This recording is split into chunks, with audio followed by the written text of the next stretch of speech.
Good evening. My name is Kathy Stanley Galvan, Mayor of the Town of Stoneville. On behalf of the Town of Stoneville and myself, we'd like to thank each of you for joining us this evening. At this time, please be respectful and silence or cut off your cell phone. As Mayor, I call this meeting to order at 6 p.m. on Tuesday, September the 9th. Let us stand for the pledge.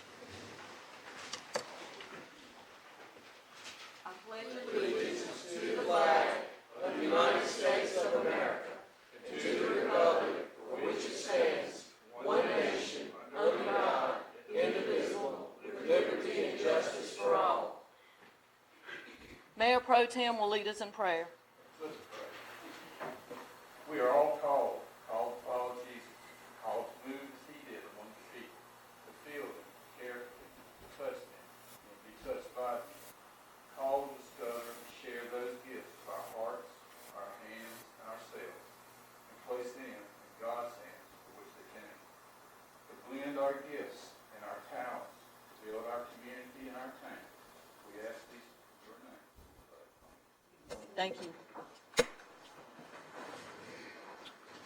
Do I have a motion to approve the minutes from August the 5th? So moved. I have a motion from Councilman Shelton, a second. Councilwoman Smith, all in favor? Opposed? Thank you. Do I have a motion to approve the agenda for this afternoon? I have a motion from Councilman Thornton, a second. Second, Councilman Bennett, all in favor? Aye. Opposed? Motion carries. Thank you. At this time, we're going to go ahead and get started, and I'm going to come down front. I'm going to do the proclamation, and I'm going to also do the oath of office. So we'll start with the proclamation.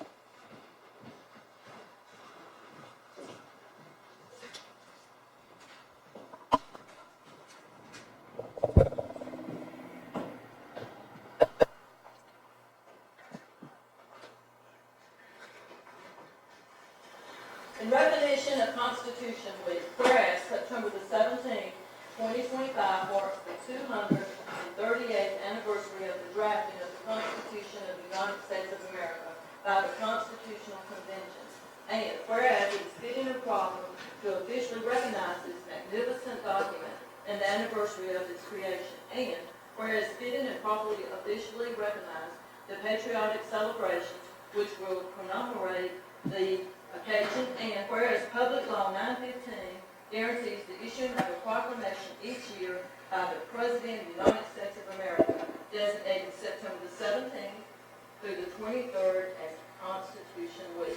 Now, therefore, I, Kathy Stanley Galvan, by virtue of the authority vested in me as Mayor of the Town of Stoneville and the State of North Carolina, do hereby proclaim September the 17th through the 23rd, 2025 to be Constitution Week, and ask our citizens to reaffirm the ideals the framers of the Constitution had in 1787 by vigilantly protecting the freedoms guaranteed to us through this guardian of our liberties, remembering the lost rights that can never be regained.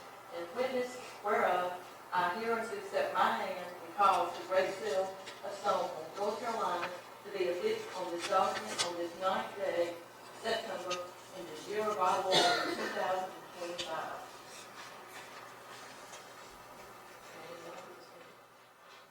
Oh, sorry. Thank you.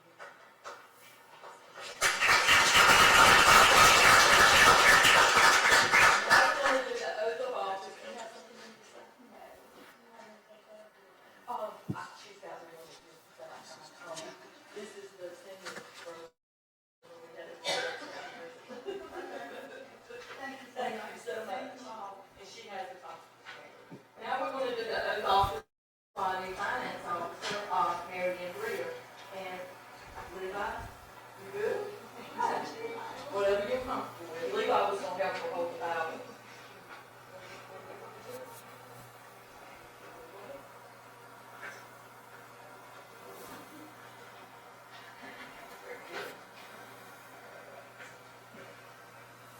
Can you see it, Levi?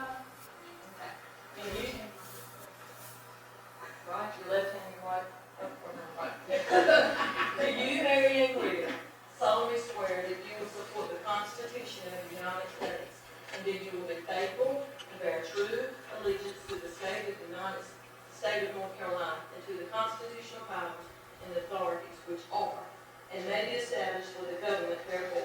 that you will endeavor to support, maintain, and to defend the Constitution of said state, not inconsistent with the Constitution of the United States, and that you will faithfully discharge the duties of your office as finance officer of the town of Stoneville, so help you God. Thank you.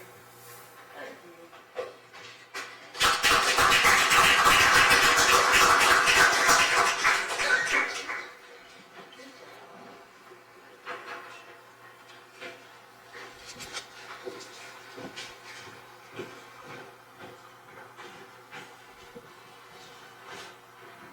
We're going to start with the public hearings. First, we're going to start with case number Z2025-02, and this is a consideration of rezoning request for applicant CRGG Development LLC, and this is to rezone parcel 125910, tax pin 793-807-57-3566, and it's 40.6 acres, give or take, for residential suburban, residential agriculture to residential suburban conditional zoning district. And we'll go ahead and make a motion to go in to public hearing. Then we'll have Mr. Rakestraw step up if anybody has any questions. So at this time, do we have a motion that we're going to go into public hearing? So moved. So we have a motion from Councilman Thornton, a second from Councilman Shelton. All in favor? Opposed? So we're now in public hearing. And I have some sign-up sheets here. I'll go ahead and have, do you want to come up, y'all, or do you want me to go ahead and we'll do the sign-up? I'm sorry. Yeah, okay, Mr. Rakestraw. Okay. First, I appreciate the opportunity to come before you tonight. My purpose is to rezone approximately 40 acres on the rest of the road to allow a 81-lot single-family home subdivision. Just a broad overview, the lots will be similar in size to what we're doing over here near the park in Stoneville. Also, the subdivision will be very similar to Residential on this road. Square footage of the homes, 1,500 all the way up to 2,800 square foot, approximately. Price point upper 200,000 range. A couple of points. Did meet with NCDOT on site, Jeremy Delap and plant folks. We looked at the proposed entrance for the new street on Ponderosa Road. We approved it. Common area, approximately 4 acres. Will be a common area. We have an HOA, very comprehensive restrictive covenants. It's going to be over 50 pages. This will help protect the integrity and value of the neighborhood. There are 2 ponds on the existing property. We plan to keep those 2 ponds.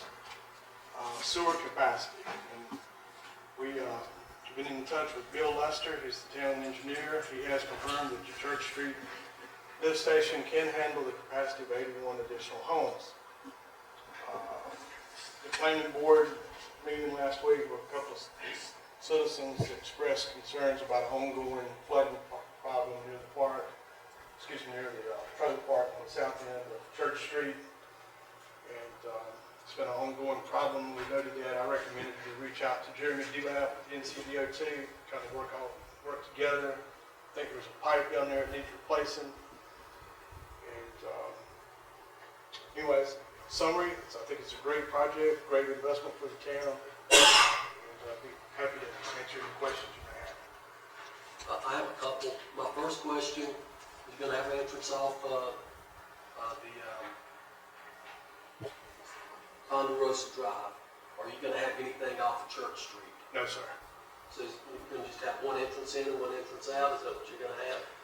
For now, our hope is to acquire the adjoining property one day from Mr. Stanley, and at that point, DOT would require us to add a second entrance. My question, have we spoken with the fire department to make sure that they're okay with the ingress and egress going in and out of that particular facility? Have we gotten to that point yet?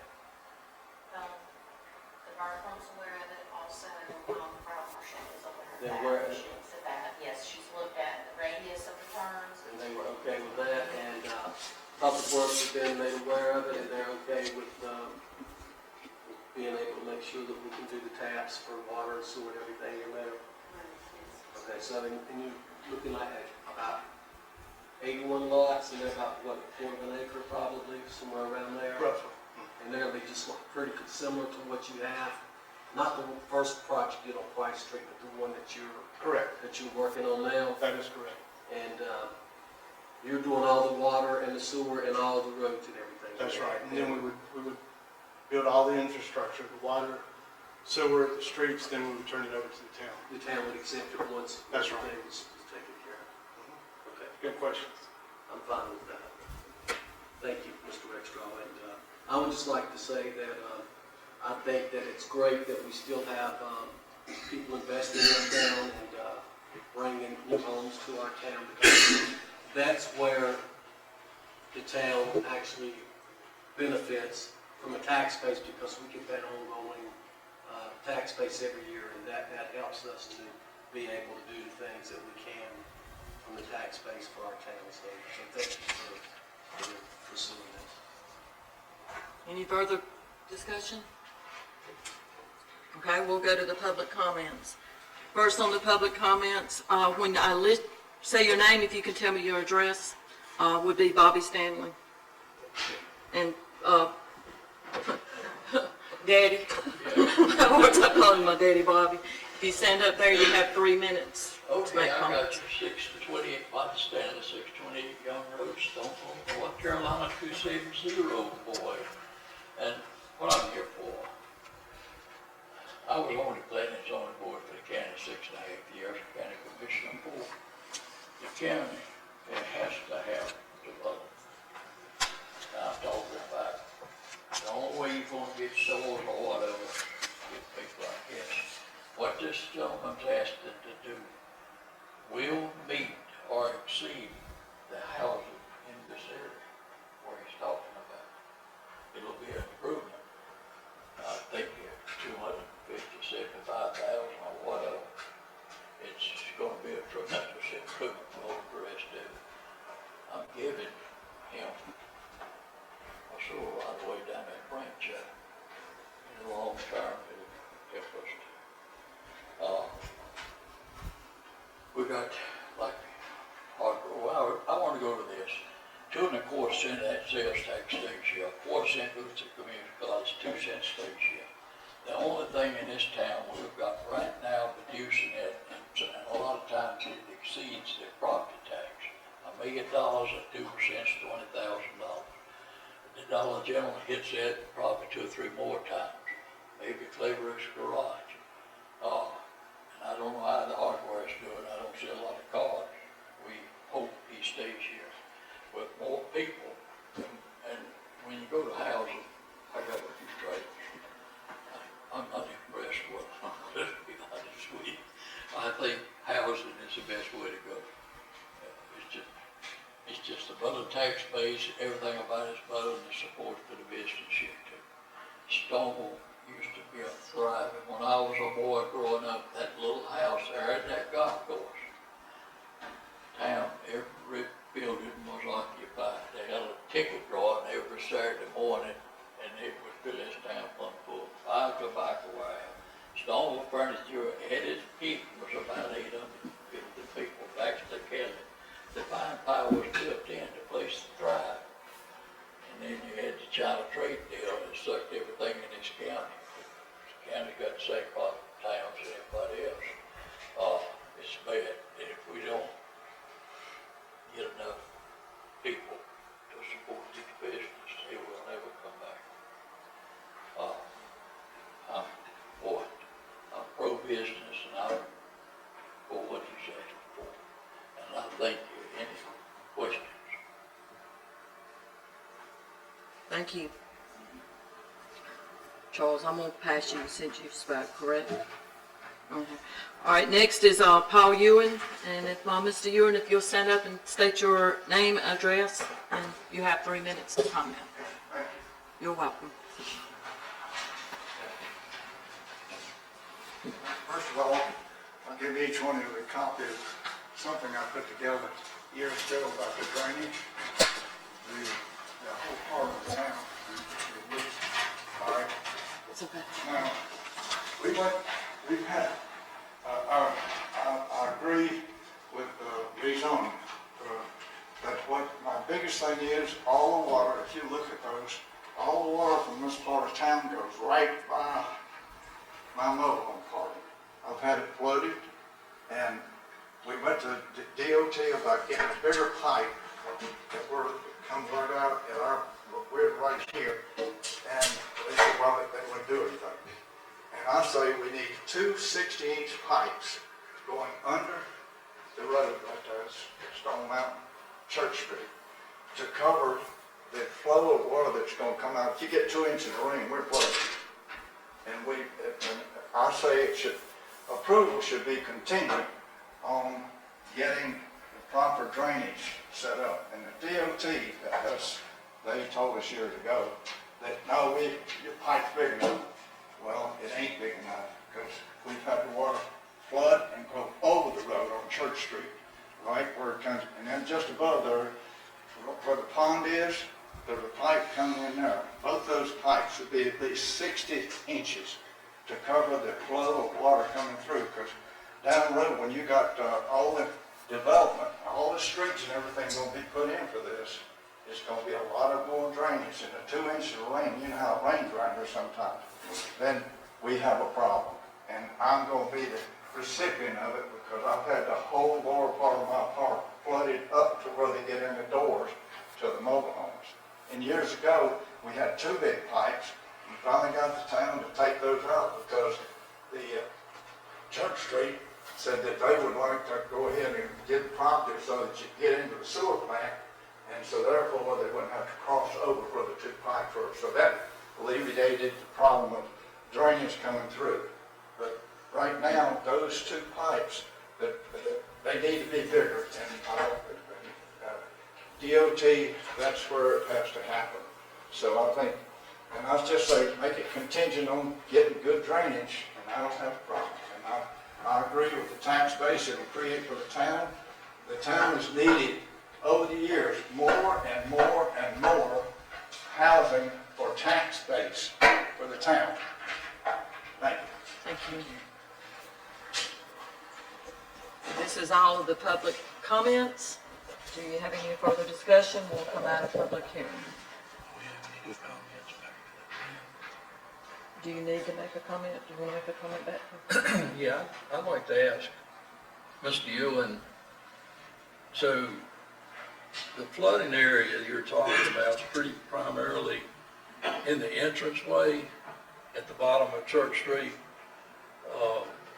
So my question is, there's possibly, I agree with you, there's water coming down from Ponderosa area, but is there water coming off of your park back to that area there? Because it's kind of in a low-lying area, and it's almost like it's trapped in there and it can't go anywhere. Is that not true? No. No?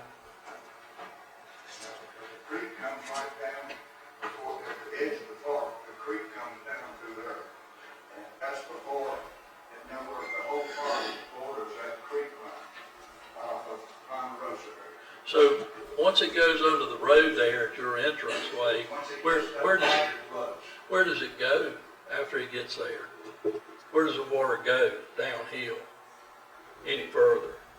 It comes through the pipe, and there's a big drainage ditch, and it goes into the big creek that comes down from Church Street, Mobile Home Park, all that area up there. There's a big creek that's always come through there. But I guess what I'm asking, like, there's a guy named Big Hill who used to live down the road there. So does it go back down in there where his pond was, or where does it stop, and how does it get out of there? What I want to know.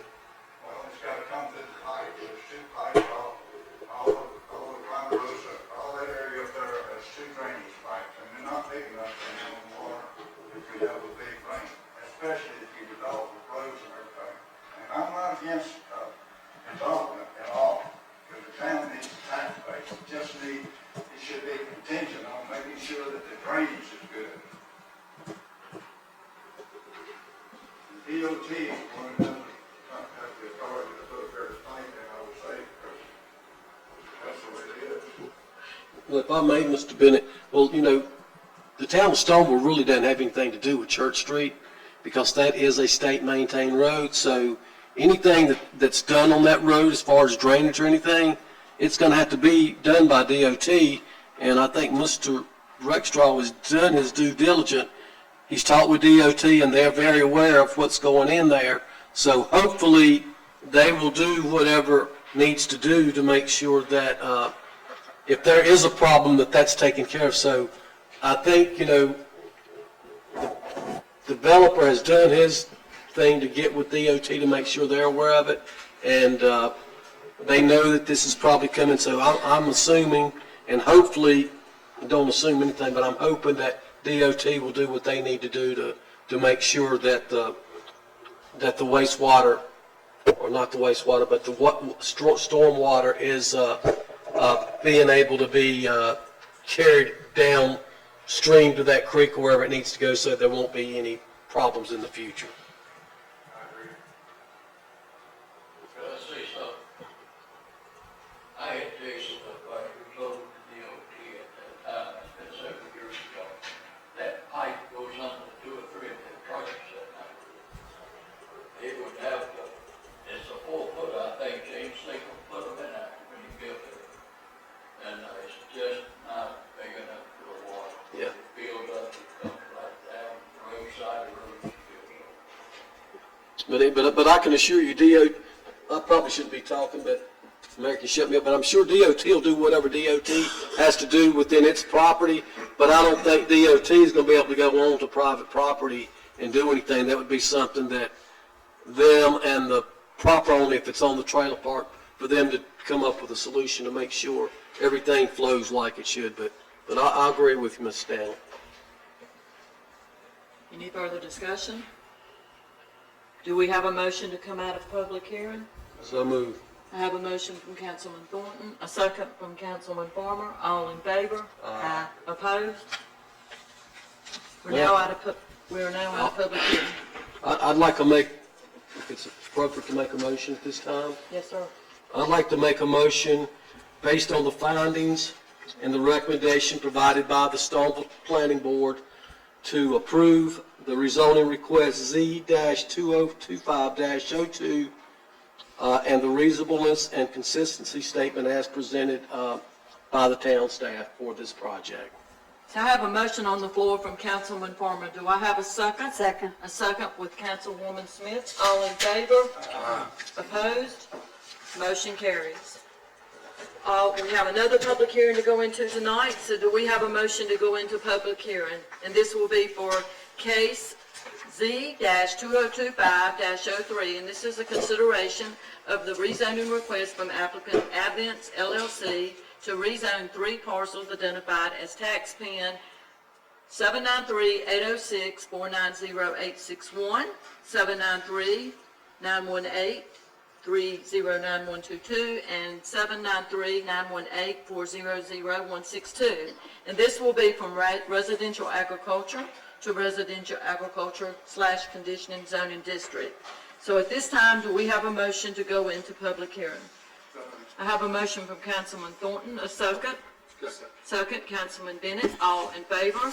Opposed? We're now in public hearing. At this time, I will ask Mr. Chris Davis if he can step up. Evening, appreciate your time. I'm not the fella building new homes, I'm the fella making sure we got doesn't cave in. So, what we're asking to have zone for conditional use is we've got, me and my wife bought the Presbyterian Church, and we're renaming it the Meeting House. And what we're going to be doing with that, most everything or everything we're talking about tonight is just reopening what they already were. We just want to make sure we have the blessing of the town so we don't bump into any headwinds as far as what we're going to be doing with them. But the Presbyterian Church, the 206 East Main Street, we're going to be creating that to be a meeting house.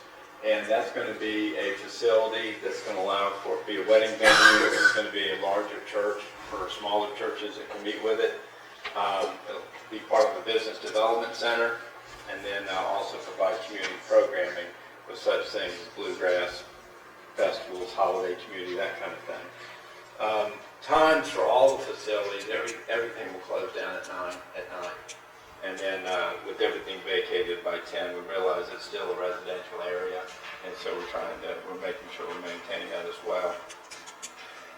On that facility, we did purchase the property behind it from lot 2540. When we bought the Presbyterian Church, the back property line was only about 18 inches from the building. So we bought that lot 2540 from Marty Roberts and his organization. And so that'll be providing parking for the facility, and then we also have a legal standing with lot 2540 that we can use their parking lot in an overflow situation. So street parking should not really be an issue. DOT did approve 3 spots in front of the meeting house, and whether we use them or not, I don't know. But we did ask them to evaluate street parking and what that would look like.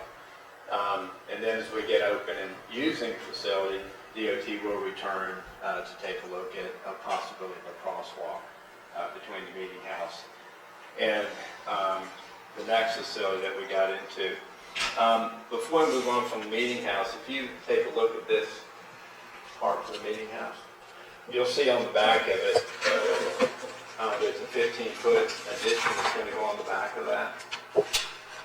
Currently, the existing facility is 5 feet 9 inches from the corner, from the owning property to the left. We want to add 15 feet onto the back. We're going to bring it in almost 2 feet, and the back corner of the proposed addition would be 7 feet 5 inches from the property line, and that's not the 15 foot that's required in Stoneville, so we would ask that would be allowed to take place as well, so we could square that off and make that whole facility. We need the addition to put so that we can get ADA bathrooms, that kind of thing, in the facility. Currently, you don't. It could not reopen as it is and still meet use code for ADA and whatnot. And then across the street, one facility that you've already seen down that we'll want to put under conditional use is the Taylor House at 207 East Main Street. That one's going to be completed here in the next 2 weeks probably. And then it's going to go into be an Airbnb facility. Ultimately, it'll support the meeting house for when we have, we're hoping that what the meeting house will do, it will bring people into the community of Stoneville. The meeting house can be 125 to 150 people venue, and we're hoping that it'll bring those people into the community as well. We've already got a marketing director working with us as far as starting to get that ball rolling. But anyway, so the Taylor House will be a support for that, but it'll also be a standalone facility by itself as an Airbnb. We do the same thing in Madison, and it goes over very well. It runs very good. A lot of different people come from all over the world. There was a family from Saudi Arabia that stayed there for 2 weeks, and they fell in love with it down in Madison. And then thirdly, we recently purchased the Ruby Rose Tea Room House at 209 East Main Street. Our goal is to renovate that and turn that into a 3-bedroom, 3.5-bath Airbnb with the eventual goal of reopening the tea room in the bottom. But it will be a standalone facility of its own right because whereas the upstairs can be Airbnb, the downstairs can be a full events facility. It just like the meeting house will have a full kitchen, the tea room will have a full kitchen as well. We really see the meeting house and the tea room working hand in hand, very much so.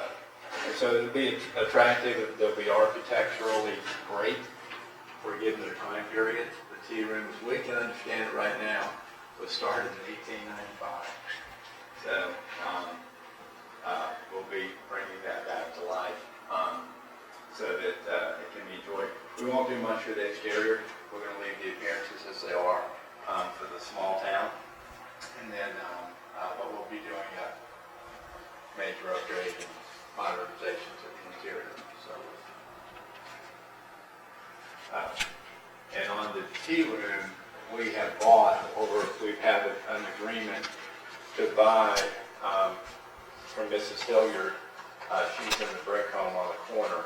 We're gonna be buying the back half of her property, and that's gonna give us an exit. So there'll only be one entrance into the tea room, but the exit will go out on Central Street, so that'll help alleviate congestion as far as anything coming and going. I have a question. I know you have the property behind the old church building. How many spaces do you think you're gonna get as far as parking is concerned there? Right now, I'm thinking that I can get close to 45. Okay, because I know you say if you're looking at if you're at 125 maximum, you know, that's my only concern is the parking that you're gonna have. And I know, how many additional spaces does the lot have that you're able to use? Do you know how many spaces they have back there? Is equal. They have about 45 spaces. So you'll have about a total of 90 and then plus whatever on-road parking that you would have? Okay, and normally when you have events, you're not gonna have everybody coming in one car, so that would probably work out for your parking. Delia, does that meet our code for parking and everything for those type of use? And I think what you're doing is great. I think, 2 of those facilities have been, vacant for many years. The house more so than the church. And I think any time we have folks that want to come in and, make the town of Stoneville better, we want to work with you and, hopefully make sure that your venues are going to be great for yourself, but also for the greatness of Stoneville also. But thank you for pursuing this. Absolutely. Any other discussion? Good? We have no one signed up for public hearing, so I think we're good there. So at this time, do we have a motion to come out of public hearing? So moved. I have a motion from Councilwoman Smith, a second. Second, Councilman Bennett, all in favor? Opposed? So we're now out of public hearing. I'll make a motion based on the facts and findings and the recommendation of the Stoneville Planning Board to approve rezoning request Z-2025-03 and the reasonableness and the consistency statement for this particular project as presented by staff. Okay, we have a motion on the floor from Councilman Farmer. Do we have a second? Second. A second from Councilman Bennett. All in favor? Opposed? Motion carries. Thank you. And I agree with him. Thank you for what you're doing with it. You're making Stoneville a better place to be. We have no old business. We have no public comments tonight. So at this time, we're going to go to new business. First is the consideration to sponsor the Veterans Day Parade and Fireworks. And this will be presented by Mr. Howie Terry.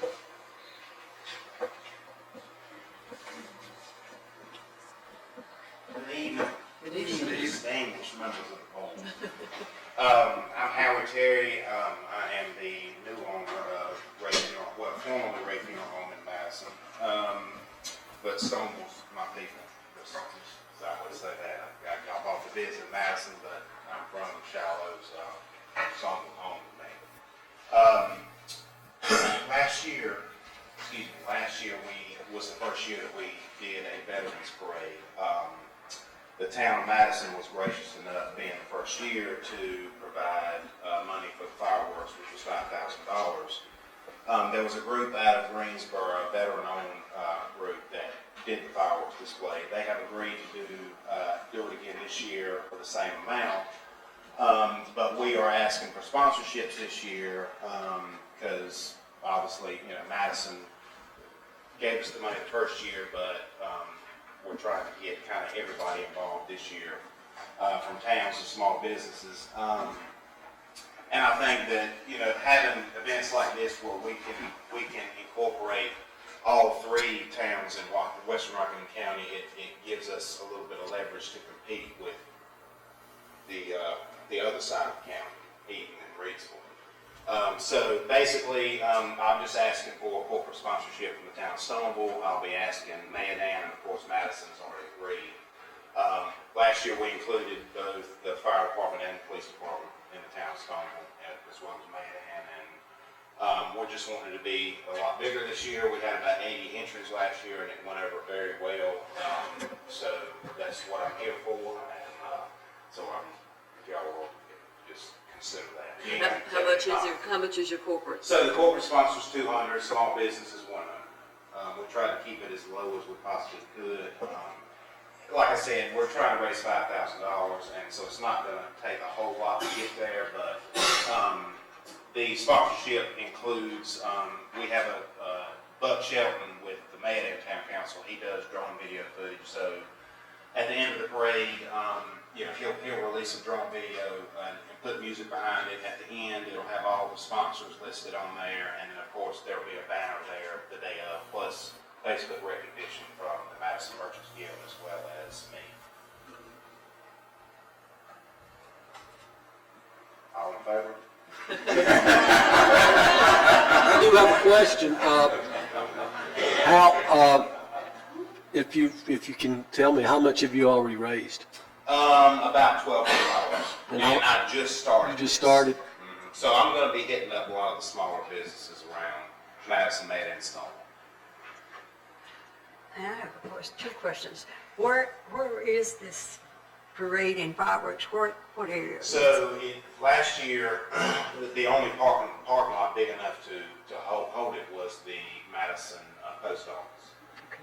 So we started there, and the Boy Scouts led it down through the right downtown Madison, and then the fireworks were shot up behind the Madison Town Clock.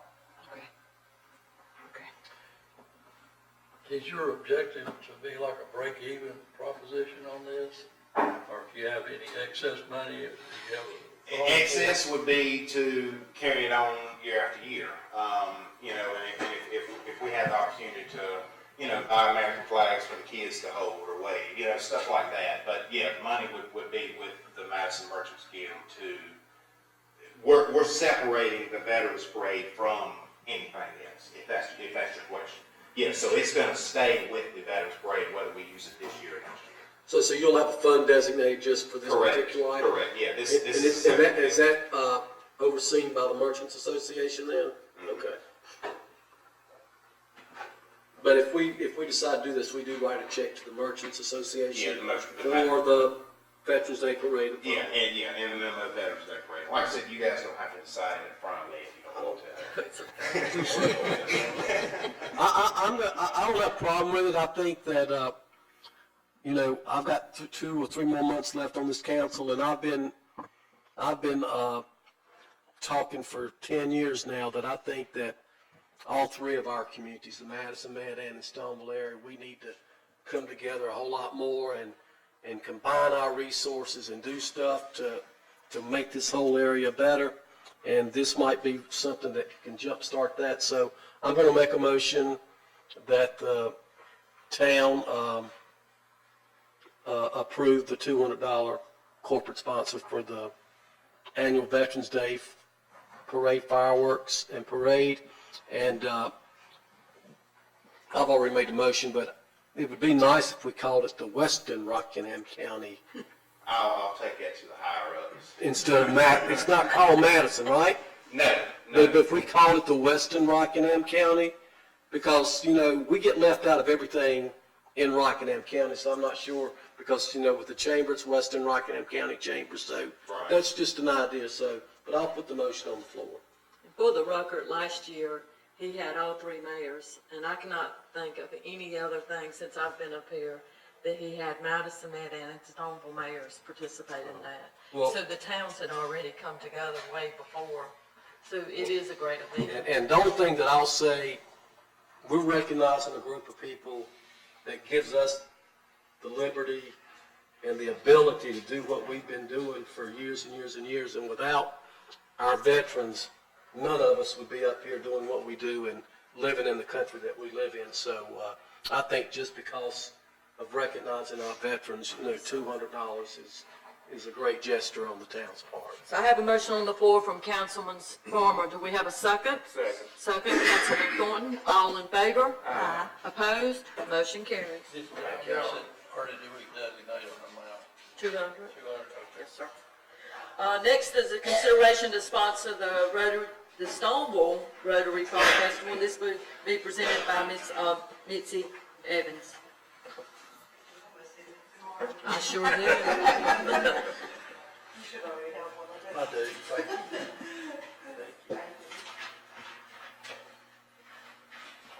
Madam Mayor and Honorable Council, I am here on behalf of the Rotary Club of Stoneville this evening. Very proud member, very proud new member, fairly new. And just want to start out by telling you a couple of the things that we hope to be able to do this year. Each year we fund some projects at Stoneville Elementary School. We try our best to keep our fundraising local and contribute back locally. So last year we had literacy materials for special needs class. This year we are funding music and arts programs up to $1,000 this year. We're also excited, this is a countywide thing, but we are very excited. What we have is called a Good Nights Grant, and we're preparing duffel bags for children who are in emergency placement situations with comfort items, books, socks, hygiene kits, that sort of thing. That's up to $1,000 also. What I'm here tonight is to ask your sponsorship for the Fall Festival, because that is our biggest fundraiser. It's our number one thing that we do each year.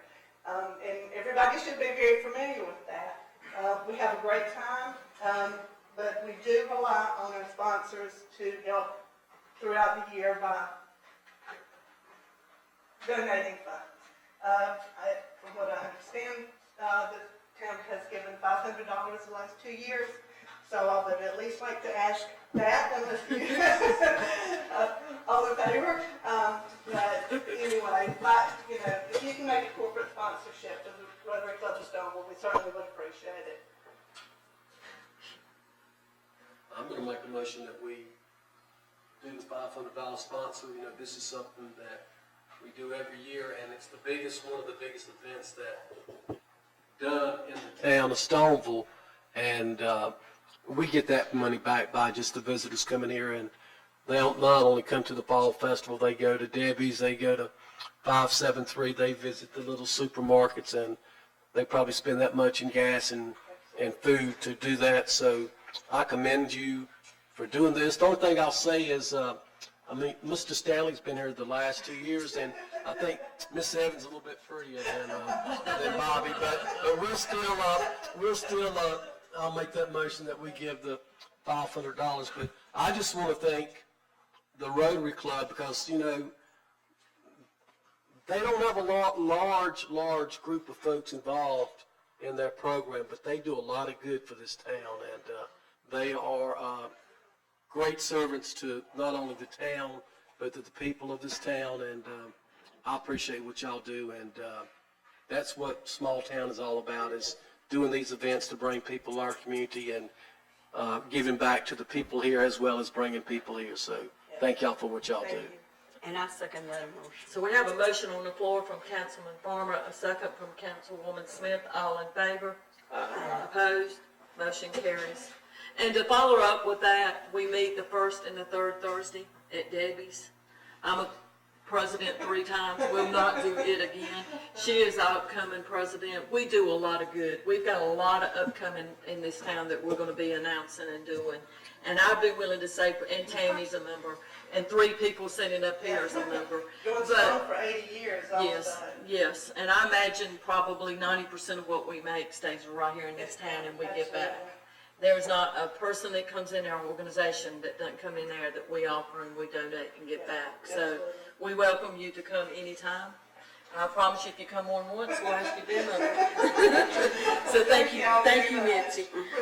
Next is a consideration of the request to review agent of record for the employment employee benefits, and this will be presented by Mr. Jerry Smith. Mayor and council, thank you for your time. Let me sit there right there. I hope I've been able to communicate via email and regular mail what transpired over the last few months. Some mistakes were made and they were acknowledged. I'm asking formally to be granted agent of record for the employee benefits for the town of Stoneville based on the information I've sent you. And before I go any further, is there any question about what I've sent?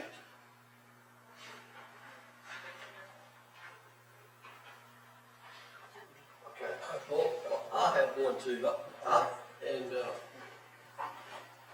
the information that I've seen does not give me any numbers exactly what your information is compared to what the other stuff that you sent me is not giving me. I haven't seen I that. understand, okay. And to me, it's hard for me to I sent it to you regular mail and email. I've looked at it and I don't really see a lot of it. So, will you explain to us what the agent of record is and how that process will work? Okay. I represent about 12 to 13 insurance companies. I represent United Healthcare, Blue Cross Blue Shield, and Guardian, the three companies that you were presented for employee benefits. I could have submitted Blue Cross Blue Shield and Guardian, as did Salem Benefits. I could have done that. The prices would have been exactly the same. And you would have had a decision to make based on the prices being exactly the same. The proposals I submitted were misquoted and misrepresented on paper. To the extent my proposals for 5 lines of insurance coverage were going to be $20,000 higher than a vendor from Winston-Salem. When in reality, those 5 lines of coverage would have been $10,000 less expensive had I been able to give me the opportunity to explain what I presented. So, you spent $20,000, you thought you were going to, I was presenting $20,000 higher when indeed mine were $10,000 lower. Now, the $10,000 lower, well, it's actually $9,980. If you take that and divide it by 11 employees who are enrolled in your health insurance plan, you could have created a health reimbursement account of $883 per employee. At the same time, if you had purchased United Healthcare, each member would have been given a preloaded debit card of $200. A family with one dependent would have been given a debit card preloaded with $500 for primary care visits, pediatrician visits, urgent care visits, and virtual visits. So in essence, you could have saved $9,990, created an HRA, a health reimbursement account, and each employee on the health insurance would have had $883 plus an additional possible $200 of first dollar health benefits paid. You have an excellent package. You've had an excellent package over the years. I used to be the agent of record when Mr. Ken Galvan was the city manager. I was the agent of record. United Healthcare is an excellent company. They're the world's largest health insurance company. Blue Cross Blue Shield is excellent. It's a brand name. Guardian's a brand name.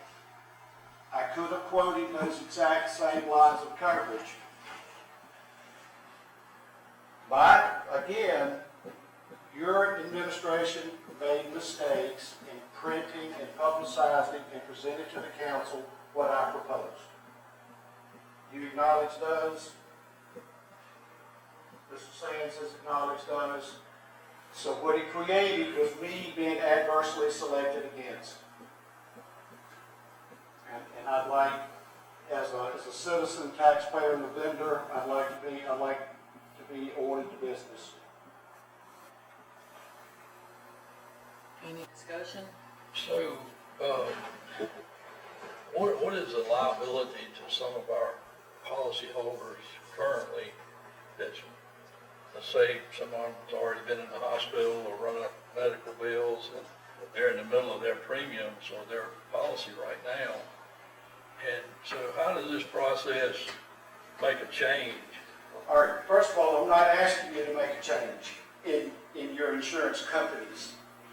Now, you could do that if you wanted to, because the agreement you have made with Blue Cross Blue Shield is month to month. Guardian is month to month. You can stop it at any time you want to and replace it. Would you want to do that? Might not be a good idea to do it after 3 months with Blue Cross Blue Shield. But if any of those people had met any of their deductible, the money you could have saved, you could just pay them, they bring in their bill of sale and you reimburse them up to the amount of money you could have saved. Make sense? Yeah, but we're past that point now. Okay. But, Well, is it you're any not way- past that point. I wouldn't personally recommend it. After 3 months. I wouldn't personally recommend it. The first of the year or, your fiscal year is the time to do it. But, as a local agent, I've been doing this almost 38 years. In good faith, I proposed products that were not chosen. They were purported to be $20,000 higher. They were in fact $10,000 lower. You were presented the spreadsheet on June the 27th at 9 a.m. for a decision to be made July 1st, for insurance to be effective July 1st. I would have never done that either. I would have given you I would like a decision to have been made 30 to 45 days ahead of time to get the material to the carrier. It's going to take they probably didn't get their cards until mid-July or later. So on July 1st, a prescription drug could not be filled by an employee with the town of Stoneville, unless you had been provided temporary ID cards. You went on to Blue Cross Blue Shield and created a personal account. You could have gotten one that way. You didn't have hard copies in your hand for 2 to 3 weeks. Any employee can attest to that. So, I would like for you to do the fair and just thing.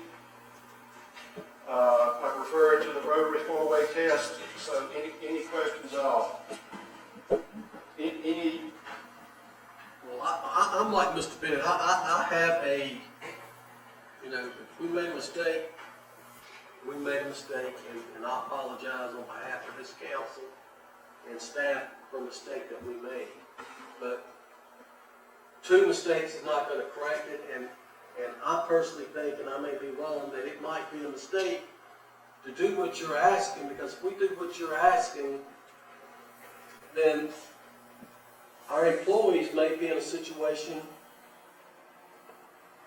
as Mr. Bennett suggested, if they already have Not some asking you to change companies. well, let me finish. Let you talk. Okay, just let me finish, and you can answer it. Okay?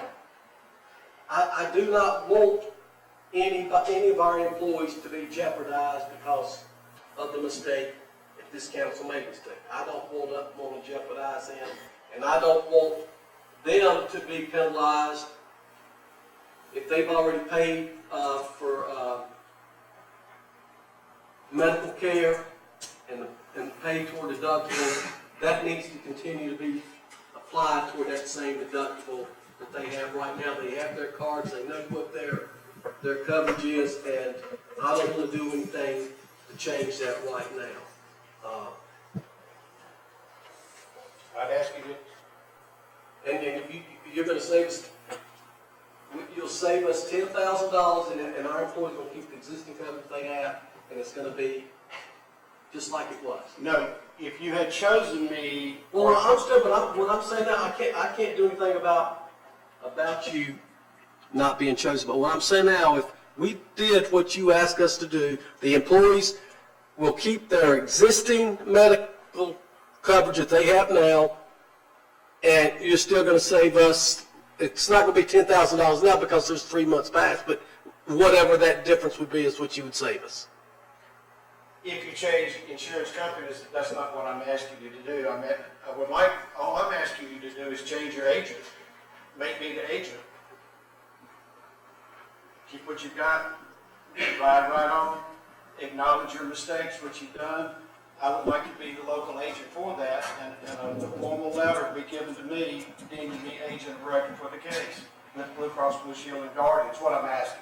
So how does that happen? You are in contact with the Salem group No, and they release it to you? my agency will provide a letter, you sign it, we send it into Guardian, we send it into Blue Cross, the other agent is notified, they're along with the agent of the group. And so what are we paying? We're paying the same thing that Guardian?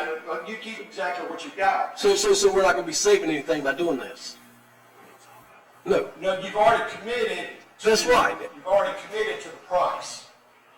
But if you wanted to save $10,000, you could switch to United But Healthcare. no, I do not think that it's fair to our employees to do that. That's not what I'm asking you. Okay, now, I'm sure we're probably not even supposed to be talking, so, but I understand what you're saying. I personally think that, we made a mistake, and, as I said, I'm sorry that we made a mistake. We have chosen someone to deal with. What I would recommend, and I'm only one vote up here, is that we continue to do what we're doing, and I would just encourage you to, when we get ready to do the bids for next year, which we will, hopefully we'll start that process in January or February, is that you rebid yours, and hopefully you will get it since you are local, because I think at that council meeting, one of the things that I said then was that if your price had been anywhere close to what these other folks were, I would have chosen you. And I think what would have been good if you'd have been here for that meeting, you could explain to us if the numbers that we were getting was wrong. I don't think you were at that meeting, but you knew that item was going to be on the agenda. I had no idea, nobody had an idea that those mistakes were made until the 27th of June. You were already way past when you should have done it. But what I'm saying, though, you knew we had the meeting, you could have come and. That's a side. I appreciate what you're saying, I understand. But I just don't. I'm asking you to admit your mistakes, acknowledge your mistakes, and make a change. Well, I admit our mistakes. I'm not sure that changing something now is in the best interest of what we're doing. That's just my opinion. Okay, so do we have to have this, since this is on the agenda, do we need to make this in the form of a motion? Ms. Russell said you don't need to decide tonight. We need to decide Well, tonight. we're gonna decide something tonight, we do know that. Well, But we do do we need to have to make put it on a, do we have to do it in the form of a I motion? think so. I didn't hear what she said. Let me get Russell. Yeah, I think we do need to do it in Well, some motion. My question, Yes. in the beginning, if you had provided a request for proposal, I sent you some of those, y'all seen those? I sent one from the city of Danville, sent one from the city of Greer, sent one from the Rockingham County government. Those are what real requests or proposals look like. Ms. Greer, did you get a chance to see those today? An email? I received the email. Okay. All right, you come from an HR background, right? All right, what do you think about those RFPs? We were in training today, so I Okay. don't know. All right. So I sent you some examples of some proper requests for proposals that could have been used, should have been used from a municipality, okay? That is the way municipalities conduct business. You send out an RFP for a broker, or you send out an RFP to several brokers who are going to provide you prices for insurance. You had one broker that did that, you had another broker that immediately did that. Didn't know what you were looking for. No one ever said what you had and what you wanted. There was no track to run on, there was no packet. Councilwoman Smith, you're an employee of a Fortune 500 company for over 20 years in HR, right? Yes, Okay, and let me speak to that. okay. HR has its process. The process doesn't change. This council has a process. The council was not involved in this selection process. We were involved in the fountain. And so what I'm hearing is you're suggesting that we change our process. We accept your suggestions, but that doesn't change the decision that has been made. That's two different things. No, not the process. I'm asking you to correct the mistake. Oh, I thought you were standing there giving us a process, the way we should have done it. Okay, let me retract the word should, could have. Could have. All right, wait. I'm not trying to tell you how to do business, but I think an RFP would have been better served by all parties involved. You know, And I'm just saying, we appreciate your input. So you were saying, Mr. Russell's not here tonight, so you were saying he said we did have to do this in the form of a motion? Yes, I mean, so if you want to make a decision You tonight. can sleep on it today, or you can. No. So, did you have a motion, Councilman Farmer, were you going to do that in the form of a motion? I think Lee got a question. Okay. You're talking about Sorry. being the agent on record. How does that work? I don't understand. I provide you with a template. You can transfer that template over to your letterhead. It will say, Dear Blue Cross Blue Shield of North Carolina, Durham, North Carolina, we are informing you that the town of Stoneville would like to make an agent of record change. Group number XYZ, sign it, that's all that's required. And for Guardian also. So let me be clear, Mr. Smith. It's a two-document thing to do. Very easy. Let me be clear. You are not asking this council to change insurance companies. Correct. You're asking us to take it away from Salem and give it to you. I've never heard of that. That happens all the time. Agent of record. Okay. Then that is what we need to vote on, right? Correct. Well, I Mr. Smith, I apologize if there was a mistake made when it was presented to staff. Staff in good conscience made a motion to enter into an agreement with Salem Insurance, I think is the name of the company, and we made that agreement with them.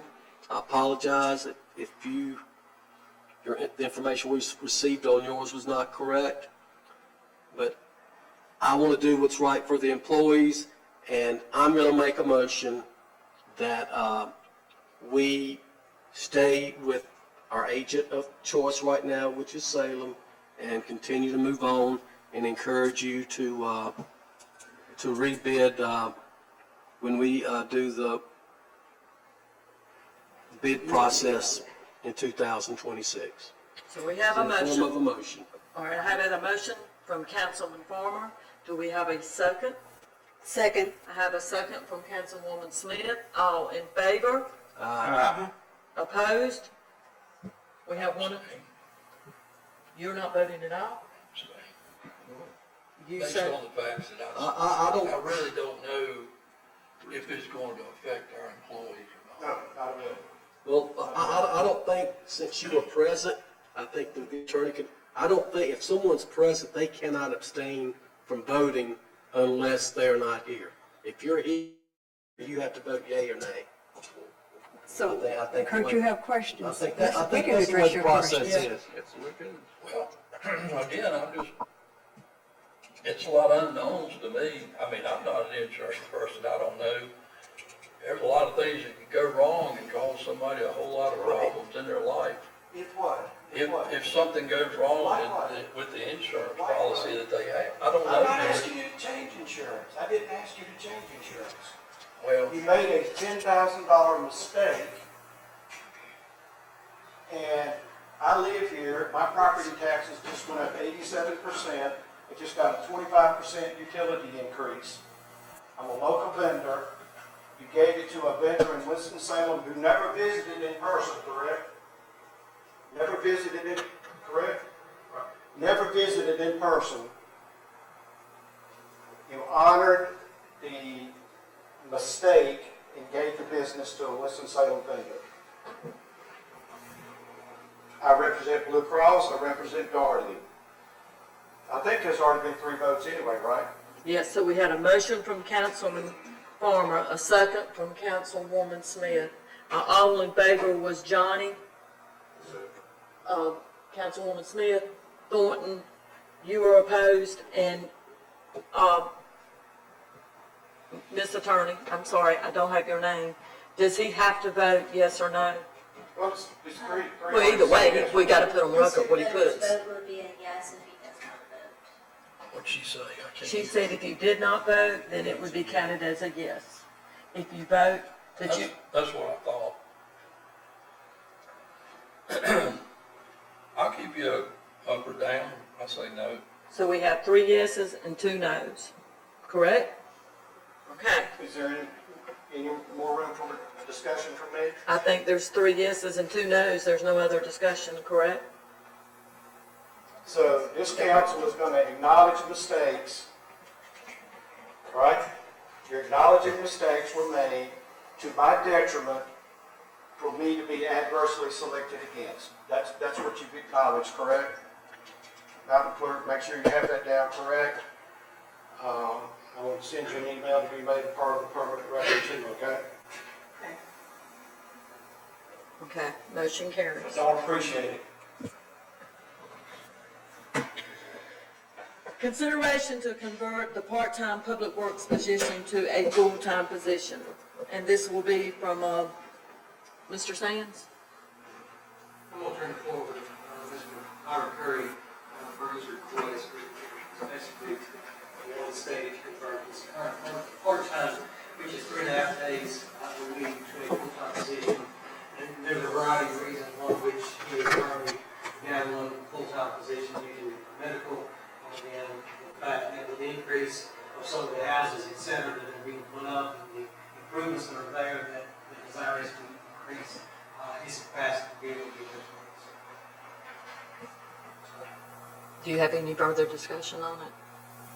Just add current, we're stretched pretty hard to keep things, and even just go along the ways that have no stay afloat. I have a couple questions. My first question, was it last year that we approved the part-time, the full-time? So it was about this time last year we did the same thing. And my memory's not what it used to be, but I think at that time, I think my question at that time, is this gonna help you take care of what you need to do? And we also let you hire part-time, continue to have a part-time. So we hired a full-time and did a part-time. So now we're asking for another one. And so I guess my biggest question is, and this goes to the town manager too, is that normally when personnel is requested, it's requested during the budget process, and it's hard for me to understand why we didn't ask for it during there instead of 2 months after the season, after we get started in the new budget year. We'll say one of my full-time guys need to be on medical leave for more than 3 months, if he comes back. So you got a full-time person on medical leave right now? Yes, sir, since August 7th. Okay, so I didn't know that. So that's the thing that we,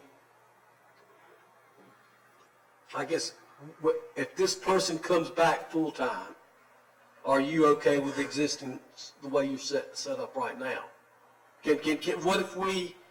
Currently, the part-time position doesn't share any on-call, doesn't work after hours, and doesn't have any weekend responsibilities. But what I'm thinking is if it's a temporary thing, we could approve for you to allow this part-time person to work 40 hours a week, and then when the person comes back, we go back to normal. But are you saying there's enough justification and there's enough work that once this other full-time person come back, you got enough 40-hour-a-week work for the new guy? Absolutely. Because it really didn't,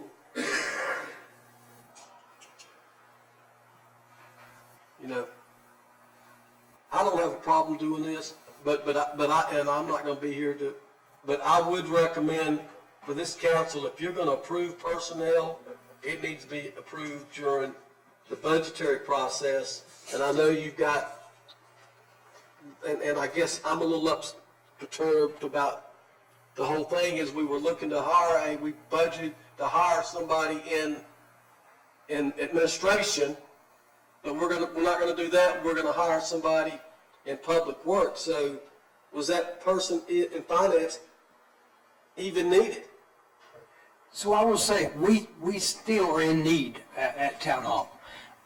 The issue that we've run across is that of the applicants we've received, no one has any experience in the areas in which we were looking at. So we are looking at other options to address, because the primary deal with that particular person was going to be planning and zoning. So we've been in discussions with the county trying to alleviate some of that, so that when these housing development subdivisions were being put in, that we had the capacity to handle that. And so we're seeking the expertise of the county to assist us with that in the interim. So that's the reason that we felt like we could adjust the salary to Public Works, because at the same time, he's going to need that capacity to be able to address the new homes as well. So I guess my next question is, what happens tomorrow you get an applicant that meets all the qualifications that you need for administration? Are you going to come back to this council and say, well, I've got an applicant now, I want to hire a full-time person for that? Would you do that? At this point, no. We like, as I said, we've been in discussion with Ben Curry at the county level to address which would be the majority of the responsibility of the new individual. So at this point, we're not necessarily looking at that position. If there were to be another position added at the town hall, it would be more in the support of the billing at this point rather than planning and zoning. So it would be at a different tiered level position. Well, but to me, the town hall position is probably as critical as the one in public work, because you're getting ready to do 81 houses, and you probably got another close to 100 that you're getting ready to do within the next 90 to 120, 140 days down there behind Price Street down there, and that development down there. I'm sure as soon as they finish the one there on 770, that they're going to come in and ask for that to be done. So you're going to have that too. So and that'll probably be after I'm not on the council anymore. But there's a process when you normally ask for personnel, and that's done during the budget process, because you should know during the budget process if you're going to need somebody. You don't know that 2 months after the budget is already stuck. But I think what Byron's saying is your gentleman went on sick leave on August the 7th, correct? Yeah. So that was after the budget, so you didn't know that they needed and you're saying it's pretty much, you think maybe. There's been extenuating circumstances that I can't really get into when I open the forum, but. That you're thinking it may be. There's needs there, and I do have more work than what we were able to complete tonight. But he's still saying even if we did it until the other guy come back, he still thinks that he needs that full-time person. That's what you're saying, right, Byron? That's what I'm understanding. Yes, sir. So you're going from 3 days a week, to 2 more days a week. And so what about the 18 more hours? What about that part-time position? Is that gonna go away? Position would go away before the full-time position. So you would not have any part-time people if this person was made full-time, correct? And you said it's about $22,000? That was the estimate based on current pay rate and the retirement and everything that was be associated with that position, correct? Okay. So, can I jump in here, Mr. Farmer? Yes, sir.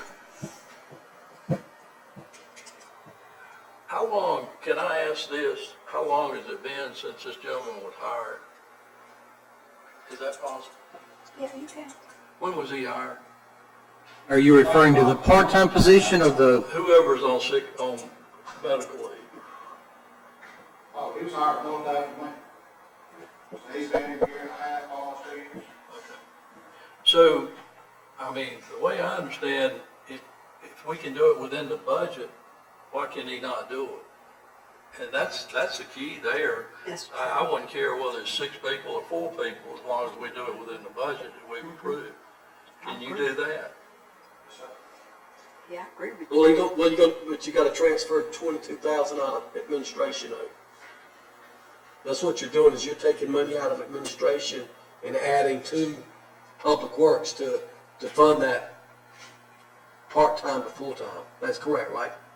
This is a budget amendment right now. Yeah. There is a budget amendment in the package, should you consider this.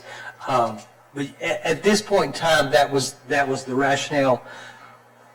There may be sufficient funds in Public Works as we approach, but again, with the uncertainty of water usage, et cetera, we couldn't guarantee that. So in order to be sure that we cover the position, that's what we were looking at, moving it from the admin salary line to Public Works. But the thing, the reason, if we're gonna do it, if you're gonna make it a full-time position, you need to make it, because when you do the budget next year, the difference is gonna be in the budget next year, because you're gonna end up paying $22,000 more. So you need to do the budget amendment to show you exactly what you're spending in that department. So I don't have a problem doing it if it's needed and everything.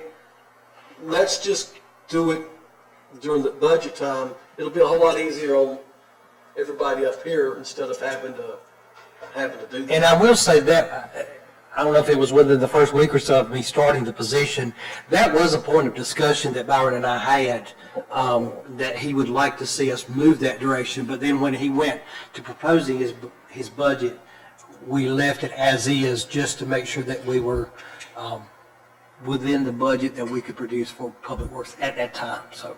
So it was a point of discussion, but at the end of June, we opted to stay as is for that moment. Okay. And the guy that you're gonna promote from part-time to full-time, has he been with the town a pretty good length of time? Yes, sir. Okay. So, some of these extra projects we've approved recently has happened since we prepared the budget, actually. I mean, I know we did 81 homes tonight, and some other projects that's been approved recently.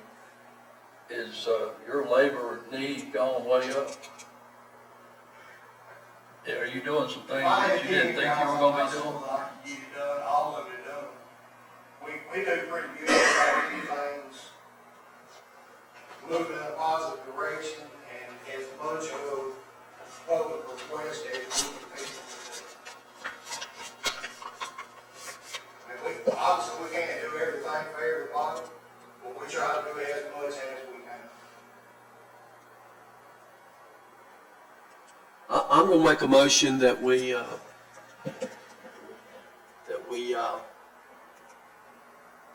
approve staff's recommendation to convert the part-time Public Works position to a full-time position, and we think that that it will be paid out of funds from administration, and there'll be a budget amendment for that. So you said that you have the budget amendment here. Is It's that correct? Yes, ma'am, it's in the later on section of, it's actually under item number 6. Right. So what we'll do is make this motion, and then we'll make that motion there to do for the budget amendment for Right. that. So we have a motion on the floor from Councilman Farmer. Do we have a second? Second. Councilman Thornton, all in favor? Opposed? Motion carries. Next is a consideration to approve the street paving proposal.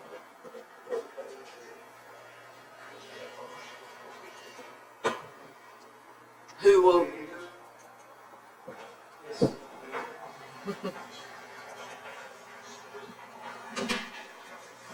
So I know y'all been anxious for this one. So when we got our report back from Withers and Ravenel that was lengthy.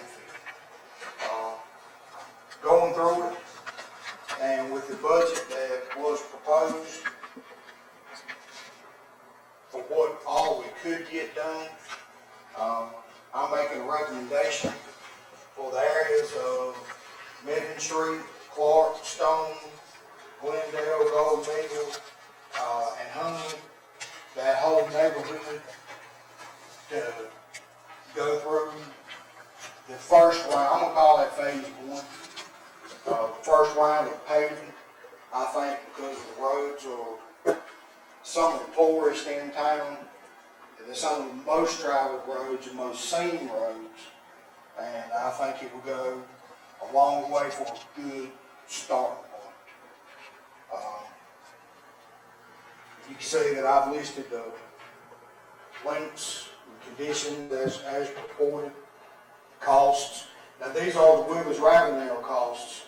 These costs could be more or less depending on who we budget this out to, time of year that we have it done. Even if we start taking bids now, we're probably looking at, I don't see it getting started before late fall, maybe early spring at best. Like I said, if council would like me to try to push that, then I can start the bidding process and see how fast we can move with that. I know there were some questions as to some of the other roads in town. West Matthews, Forest, Joyce, equally in bad shape, but we have upcoming water line replacement projects, and I would really hate to pave a road and then cut it right back up. How did you know I was going to ask that question? Because I already asked that question. But no, that's the reason why. Okay. The state maintained roads I purposely left off because we don't do that. Any roads that are down for water line replacements, I would like to hold that until phase two.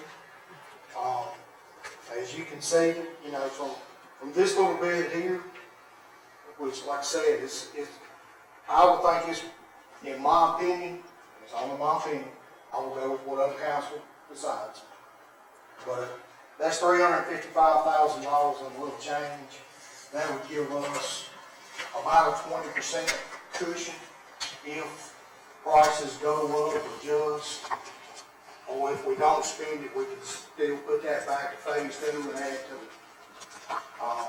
Because I expect that's going to be at least as expensive, if not more than this. Any questions from council? The only question I had is, when I looked at the report, they had a lot of roads in there and a lot of estimates on what the whole thing was, but it didn't give me a total price on what all the projects were. I think you were just printing off, what was it, appendix A? There were three parts to that report. In the digital section, digital copies of those files, there was a little spreadsheet, Excel spreadsheet. You would have had to have drilled all the way down to the very last page. Did we get all that? Yes, it was included in the digital. Because I've got the spreadsheet with the whole thing on there, but I don't see. There's a much more thorough, or I couldn't find it. So. there was roughly $1.7 million was their overall project cost to address every road in town. 1.7 million. Yes. So, and I know that one of my motions during the budget was that we appropriate roughly $500,000 for road repair. Part of that was power bill, and part of it was $250 from the general fund, or a little bit more than that. So I would just encourage the council, if you did this for 3 years, or just 2 more years in the future, we could get all of our roads taken care of, and I think that we should be continuing to be able to get save reserves, the additional homes and everything, so that we're able to put money toward paving each year and get this caught up. Should be able to get it caught up within the next 5 years, and I think that the roads are like our water and sewer lines, they're in bad shape. So we need to get our roads taken care of, and those are one of the first things that the people see and remember when they come into your community, of the roads. Yeah, because there was a couple charts that y'all had on the back of that said that 41.8% of all roads are in poor. Right. And we talk about building them down and rebuilding them, not just code. Yeah. So, That's the most expensive. and I understand that we did put money in for the parking lot, and, you know, I may make some people angry, I don't care. I wish we'd use that money on doing the roads. I know that you know, we got that parking lot down to gravel, and I don't think you'll get it done for $44,000, because somebody, Got a bid for that. and if they've come in and they know that they need to do compaction test and everything, because were you here when we had that big hole out there? Sir? It was filled up with, I mean, there's probably, ain't no telling what's in that hole down there. So, The company that was gonna do it was, I think the end price was 41.5 and change, but that was, we're taking gravel all the way up, hauling in probably 6 inches of fill, compaction, 6 inches of base coat, 4-inch topping. okay. Well, I think he was familiar with the company I'm glad that we're finally getting some roads done. We've had one road done really in about 4 or 5 years. That was, I think the last road we had done was Lemon Street, and that's been a while. So thanks staff for getting on this, and I don't know if anybody's got anything or not. If not, I'm gonna make a motion, but if somebody got something to say before I make a motion. Yeah, I do. Does anyone make a motion? No, you go. No, you go ahead and talk, Mr. Bennett. We got two that look almost identical here, and so you were naming off those streets. One of them looks like it's alphabetical order, and it's saying ascending street listings. Yeah, it is alphabetical, so you didn't name King in that group, did you? That's sir, because King and Oak Lawn are on the list for water line replacements. Good. So that would be what I would call phase 2. After the water line work was completed, then we would go back and pave those streets. So we're gonna take care of the erosion down there, or water runoff, or whatever? Best we can. Is the state gonna be involved in this, or just us? On King and Like Oak putting Lawn? another top on that road on King? No, we'll have it prepared properly. Because once we put that water line in, we're gonna rip up a good part of that road. Okay, one more thing. So you said Hunley is in this bid? Hunley is in this bid. Okay. I just mixed it in with the Clark and Stone. Okay. Yeah, we got school buses running through that area there.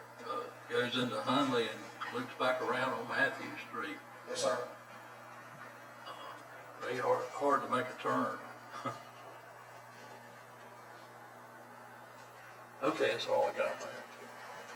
The only thing I say is that parking lot. I'm gonna go back to what Johnny just said. It's the first thing you see. I'm gonna go by what Mr. Chris was saying here, Mr. Avis. He needs parking spots. We need parking spots. So the thought was, when I was approached to price this out, was that they're getting ready to do some renovations to the post office, being in the center of town, and that was a really good price for what all the work needs to be done there.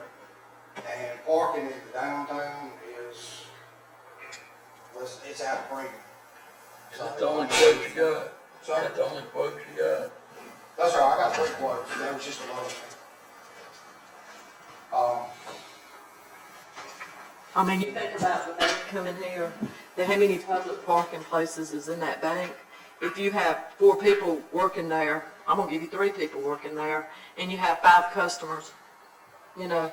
I look at people, I'm gonna use my daddy for example. He does not park on the street because he's not getting in and out as quickly as the other folks. No offense.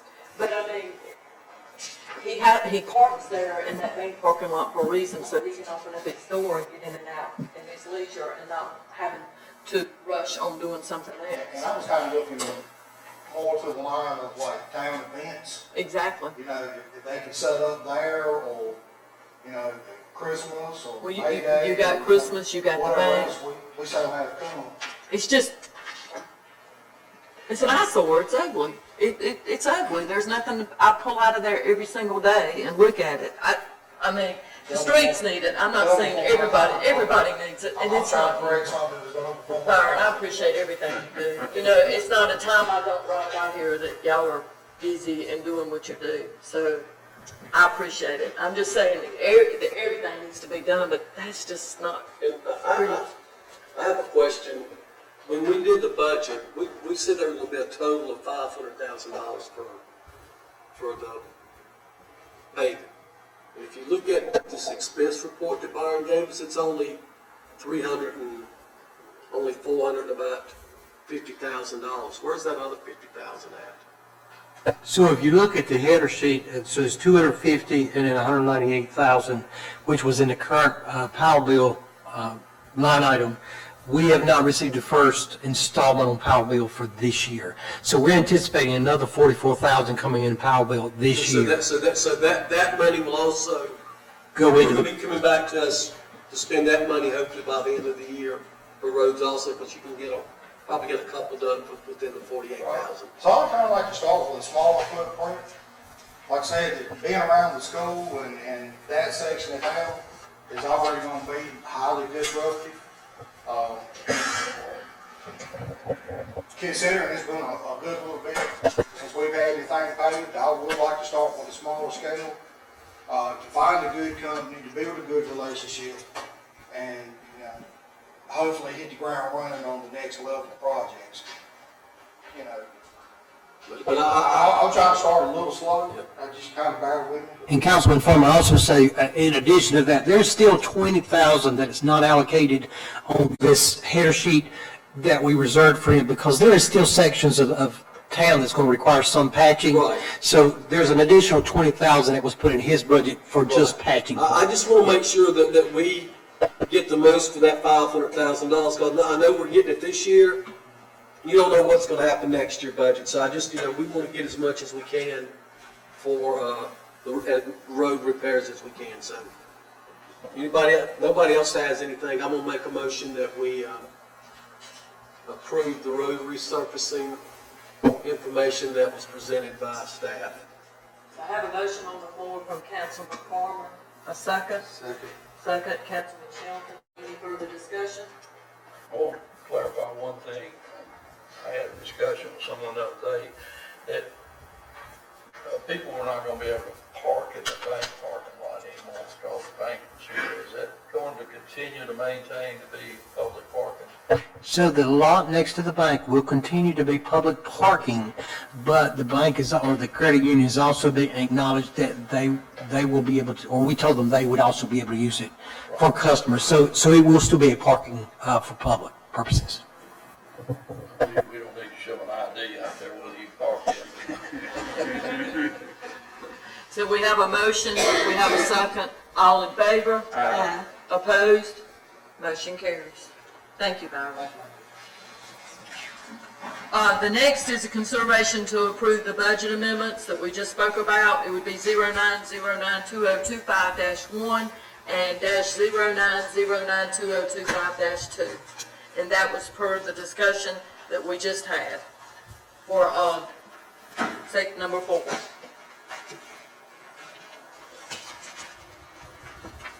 I make a motion to approve that. All right, so we have a motion on the floor from Second. Councilman Bennett, a second, Councilwoman Smith. All in favor? Aye. Further discussion? Opposed? Motion carries. But those budget amendments, one of them was for the 22,000, and the other one you had one there for 200,000, right? So that particular one you're referring to is due to the fact that we did not have the line item in there for the grant because it was not awarded until after July 1. So this is simply to add that line Not item. a problem, I Yeah. just want to be Right. clear, because we talked about the 22,000, and we didn't Right. said anything about that, and I think now, since what we're doing is we're doing a budget transfer our budget amendment, we're getting a $200,000 grant from the state to upgrade this building here, the old Fidelity Bank building, and work is being done down there now, and so Mayor, you or Michael, or Michael, or the manager, administrator, may want to update the public what's going on if you're able to do that. Now, I know there's been articles in the paper about it. What we're doing to upgrade? And what's going to be there, because I think. Well, it's gonna be an acclaimed credit union. Their whole goal, they're gonna have a business account. They can have business accounts there. If you see what they're doing now, they're gonna take down all the wood. They're gonna keep it as the brick like it originally was. From what I understand, and I'm really pushing to this, they're gonna have, maybe 2 parking places where you can do convenient, you park there and they do curbside banking. Because we really listen to people, even though you have that drive-through, I'm thinking that drive-through is probably not gonna be there, right? They are going to have a drive-through system. It's just not gonna be exactly. It's not going to be face-to-face, it will be Right. through a camera system. Right, and they're gonna have it different inside. They're gonna have it, they've sort of flipped it. If you go in these banks, I guess they were built way before time, so the vaults are always on the opposite side, even at the town hall. So they're gonna move the tellers and everything, and they're gonna have more like individual for folks, and they're gonna be on the right-hand side. So they're running ahead of time now. I try to go down there, and Michael does too, a couple of times a week. We're blessed to have them. We're the only town in the county that has this credit union, and they are good folks. And I wouldn't say that if I didn't mean it. I mean, every time I meet with them, they're impressed. They're gonna work really close with the children. I know the first 100 children that open up an account, they're gonna put $100 in it, and it's yours to keep. So, and I think their percent rate's like 5% for kids, up to 18. And there are gonna be a lot of individual customized, like if you go in, if Christy can give you the loan, it's not gonna be all this stuff that you gotta fill out all this stuff. It's all about business and building relationships. So when they're there, support them. We've worked really hard to get them here, and we need to support this, because we've got something nobody else has. We don't get to say that often, so we are very blessed. And I think that they're going to try to hire local people, and there's a job fair. They have had their job fair. They have had several interested candidates, and actually have been in contact with those individuals to bring them in. So that is great. And they're also, in addition to that, they're also going to have, we haven't got it scheduled yet, but in the next month or so, an acclaim day where they're going to actually have where community members can come in and actually interact with them, so that they explain the different types of accounts, go ahead and set up an account for you if you want, interested in doing that. So that is in the works. So just be looking for that information. We'll have it posted in multiple places just so that you can know that that's the day and can come out and actually have conversations with some of the bank employees. And they will be here for the Fall Festival. They're our major diamond sponsor. When I asked her to do it, she didn't even bat an eye. So go out to them, talk to them, let them know that you appreciate them. Next, So, Mr. Farmer was talking about the 200,000. Is it not understanding that we're going to contribute some as a town? The 10,000 that we allocated in the budget in anticipation of receiving the loan was already in the budget. So it is already there in a line item. This amendment was simply to transfer, to show that that expense and that revenue would be in the budget now because the previous. So the 10 is already there, the 200,000 goes along with that. Right. Correct. The upcoming, do you have anything on your administrative report? I was just going to make a couple of announcements or comments. So we're going to be working with a group of citizens regarding the planning stages for holiday events, Christmas events, that kind of thing. And in addition to that, we're looking at trimming of the Christmas tree just to make it nice, shape it up there. So that's going on there. And so we're working with a couple of people, or identifying people who are interested in serving in that capacity to help with those. A couple of things that was on the agenda from previous, that I was supposed to respond to.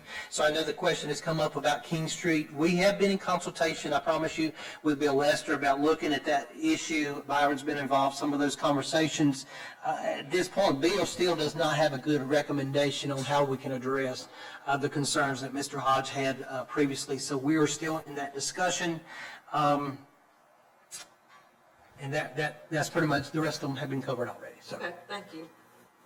We have a blood drive coming up this Friday. It's from 11 to 2. It will be at the town hall. The cruise in, this is our last one of the year, so it's coming up on the 19th. It'll be from, it says 5 to 8, but usually they clear on out about 7 o'clock or so. Come up and support that. Ace Hardware is having their ribbon cutting and grand opening. It will be on the Friday before Fall Festival on the 26th. If you've not been there, go there. I cannot say enough about them. You walk in, they remember who you are, and hey, they may even carry you stuff to the car, right? Leah's here. Since they have opened, Leah that works there has been to every meeting that we've had here, so we appreciate you and what you do. But they are valuable to this community, but they have got to have the support. So go in there. Their prices are the same. I'm telling you, you'll go in there and you can price shop with Lowe's and everything's the same, so it's not better, right? Better customer service, I bet you. So go in there and meet them and try to go to that ribbon cutting. I know I've had a whole lot of people ask about door prizes, so they'll have some cool door prizes.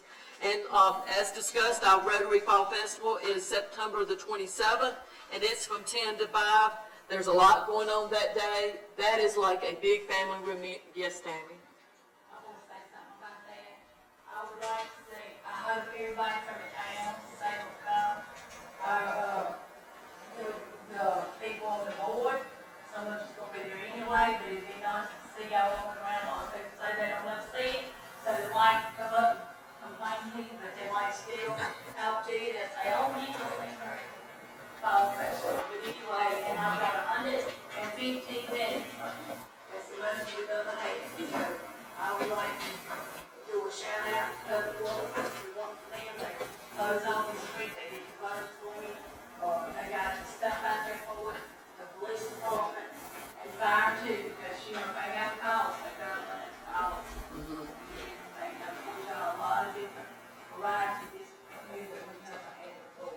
And it's like a family reunion. You see people there that you don't see. They look forward to coming in. So, good Lord willing, it does not rain. That'll be a great event. Next is the bingo. We're going to continue the bingo. It's this Thursday at the Vera Holland Center. From what I understand, there's like normally about 25 or 30 people there. Becky's department, Harold, is going to start doing that. So that'll be a good event. So, you know, try to go there. If you have anything you want to donate as door prizes, they'll take that also. Our next council meeting is on October the 7th at 6 p.m.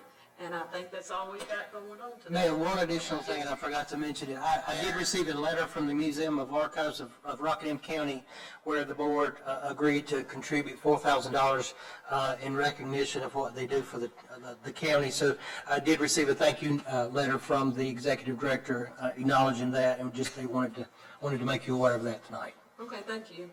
At this time, do we have a motion to adjourn?